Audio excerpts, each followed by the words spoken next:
Hello friends, ఏంటిది ఇలా ఉందని చూస్తున్నారా? దీని పేరు వార్పు అంటారు. ఈ పోగులన్నీ కలిసి 5,000 పోగులు ఉంటాయి. అది కూడా చాలా బరువుగా ఉంటుంది. ముందుగా అయితే ఈ ముడి విప్పుకొని దాన్ని ఎలా విదిలించాలి, మరి ఇలా కిందికి వెయ్యాలి. ఏంటి కేజీఎఫ్ సినిమాలో పెద్దమ్మ గనులా ఉంటుందని చూస్తున్నారా? అలానే కనిపిస్తుంది. వార్పులో లాస్ట్లో ఉండే దాన్ని తీసుకొని అలా పైపుకి వెయ్యాలి. ఎందుకంటే అక్కడ చిక్కు పడకుండా లైక్ అమ్మాయి జుట్టులాగా ఉంటుంది. ఈ వార్పులో చిన్న చిన్న దారాలు ఉంటాయి. అవి తీసేసి మనం ఇంకో దారం కలిపి వేస్తాం. దాన్నే అని దారాలు వేయడం అంటాం మేమైతే కూడా. చేనేత వారి లైఫ్లో చిక్కులే ఉంటాయి, చేసే పనుల్లోనూ చిక్కులే ఉంటాయండి.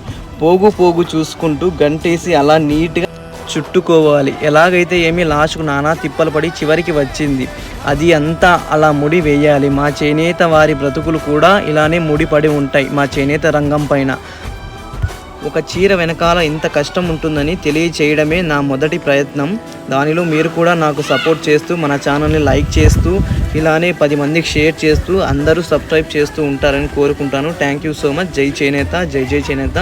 థ్యాంక్ యూ టు ఆల్ అందరూ వీడియో చూసినందుకు.